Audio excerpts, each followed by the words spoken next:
जी नमस्कार साथियों, स्वागत है आप सबों को आपके अपने यूट्यूब चैनल आर.एस. टेमेड ऑफिशियल में। साथियों कैसे हैं आप लोग? आशा करता हूं आप लोग अच्छे होंगे। साथियों आज का वीडियो आप लोगों के लिए काफ़ी ज़्यादा महत्वपूर्ण है, चूँकि बिहार में कस्तूरबा गांधी बालिका विद्यालय के अंतर्गत बम्पर बहाली का आगाज़ कर दिया गया है।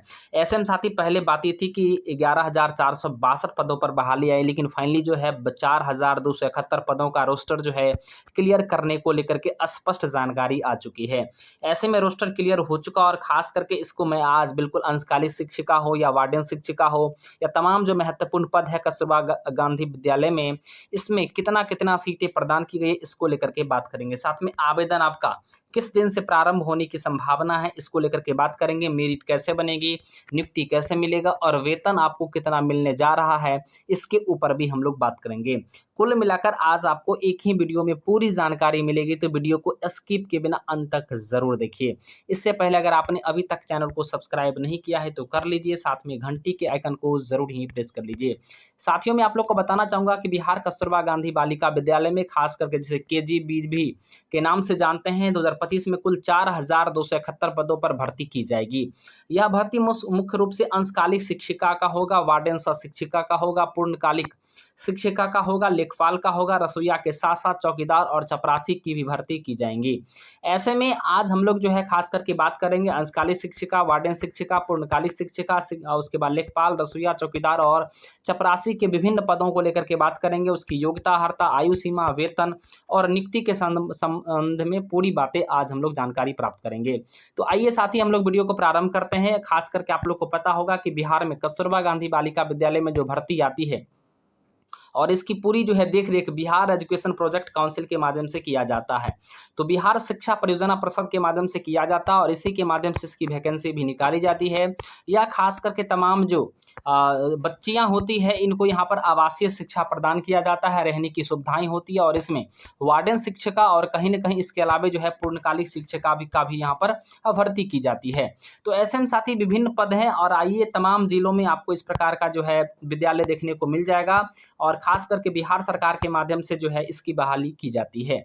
ऐसे में बात करते हैं कि आखिर अगर आप इसमें आवेदन करना चाह रहे हैं तो सामान्य कोटि में कितना आपका एज होना चाहिए। अगर आप जनरल कैटेगरी से आते हैं तो न्यूनतम 21 वर्ष आपका उम्र होना चाहिए, अधिकतम 37 वर्ष आपका अधिकतम उम्र होना चाहिए। अगर आप OBC से आते हैं या EWS से आते हैं तो 21 वर्ष न्यूनतम हो गया, अधिकतम आपका 40 वर्ष, मतलब 3 वर्ष की छूट दी जाती है आरक्षण के तहत।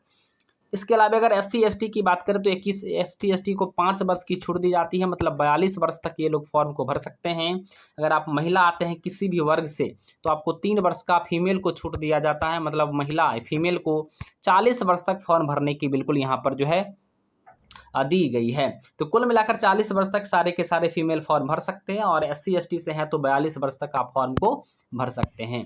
अब बात करते हैं कि आखिर इसका वेतनमान कितना कितना आपको पेमेंट मिलेगा जो पद है। जैसे अगर वार्डन शिक्षिका की बात करें तो वार्डन से शिक्षिका अगर आप बनते हैं तो यहाँ पर जो है आपको कहीं ना कहीं 15 से 20 हज़ार आपको पेमेंट प्रदान किया जाएगा। इसमें आपको अलग से, अब तो धीरे धीरे उसकी पेमेंट वगैरह भी बढ़ रही है, लेकिन आपको पेमेंट जो है 20 हज़ार तक आपका पेमेंट मिलेगा। अंशकालिक शिक्षिका अगर आपको बनने का मौका मिलता है तो आपका पेमेंट यहाँ पर जो है 12,000 से आपकी शुरुआत होती है। यह भी आपको कम से कम 15,000 तक आपका इसका पेमेंट देखने को मिलेगा। पुराना पेमेंट कम था लेकिन वर्तमान का पेमेंट जो है अब बढ़ा दिया गया है। ऐसे में अगर आप लेखपाल बनते हैं तो लेखपाल के लिए आपको 12 से 15,000 आपको पेमेंट दिया जाएगा। इसके अलावा चपरासी हो, रसोइया हो या चौकीदार हो तो चपरासी, रसोइया या चौकीदार की जो पेमेंट होती है वो 6 से 8,000 होती है। इसके अलावा इनको अन्य तमाम महत्वपूर्ण भत्ते वगैरह भी दिए जाते हैं। तो साथ ही कहीं न कहीं आपका पेमेंट, इसके अलावा आपको पेमेंट जो है धीरे-धीरे करके आपका बढ़ेगा और बढ़ते ही रहता है। तो अब बात करते हैं कि पेमेंट को लेकर के हम लोगों ने बात कर लिया। अब बात कर लेते हैं कि आखिर शैक्षणिक योग्यता क्या कुछ चाहिए। इस फॉर्म को अगर आप आवेदन करना चाहते हैं तो बिल्कुल आपकी शैक्षणिक योग्यता क्या चाहिए। तो दोस्तों मैं आप लोग को बता दूं, अगर आप वार्डन सह शिक्षक या वार्डन सह शिक्षिका बनना चाहते हैं तो आपको जो है कहीं न कहीं बीएड या डीएलएड के साथ-साथ, अगर आप बीएड कर चुके हैं तो भी या डीएलएड कर चुके हैं तो भी, तो बीएड या डीएलएड के साथ-साथ आपको स्नातक की डिग्री बिल्कुल चाहिए। तो स्नातक की डिग्री अगर आप कर चुके हैं या 12th भी है, तो 12th है तो डीएलएड चाहिए और स्नातक है तो आपको बीएड चाहिए। तो साथ ही कहीं न कहीं अगर आप डीएलएड, बीएड हैं तो बिल्कुल इस फॉर्म को आप भर सकते हैं। अंशकालिक शिक्षक अगर या शिक्षिका बनना है तो इसमें भी वही बात है, बीएड और डीएलएड के साथ-साथ आपका स्नातक की डिग्री है तो बिल्कुल आपका यहाँ पर आवेदन हो जाएगा। अगर आप अकाउंटेंट बनना चाहते हैं तो बीकॉम या इसके समक्ष अगर डिग्री है तो कोई भी चलेगा। अगर आप चपरासी बनना चाहते हैं, रसोइया बनना चाहते हैं, चौकीदार बनना चाहते हैं, तो आपको यहाँ पर जो है न्यूनतम 8वीं पास होना ज़रूरी है। एक पद है अनुसेवक का। अगर आप अनुसेवक बनना चाहते हैं तो यहाँ पर आपको 10वीं का बिल्कुल जो है पास होना ज़रूरी है। तो अनुसेवक बनने के लिए भी 10वीं पास आपको ज़रूरी है। तो कुल मिलाकर जो भी अभ्यर्थी बीएड या डीएलएड कर चुके हैं, अगर आपके पास 12th या ग्रेजुएशन की डिग्री है तो बिल्कुल आप इस फॉर्म भरने के लिए एलिजिबल हैं। चपरासी, रसोइया या चौकीदार बनने के लिए न्यूनतम 8वीं पास चाहिए। अगर आप 10वीं पास है, 12th है, तो भी आप इस फॉर्म को आसानी से भर सकते हैं। अब बात कर लेते हैं इसका सिलेक्शन प्रोसेस कैसे है। तो दोस्तों इसका सिलेक्शन प्रोसेस आपका मेरिट के आधार पर होना होता है। जैसे आपको क्या होगा कि सबसे पहले आवेदन करेंगे, उसके बाद आपका 100 नंबर की एग्जामिनेशन होगी। बिल्कुल आसान क्वेश्चन पूछा जाता है। उस आसान क्वेश्चन में आप परीक्षा देंगे और परीक्षा के बाद आपके मार्क्स जो आएंगे उस आधार पर आपकी मेरिट बनेगी। तो लिखित परीक्षा के बाद आपकी मेरिट बनेगी, उसके बाद आपको स्थानीय जिला स्तर पर आपकी प्राथमिकता दी जाएगी।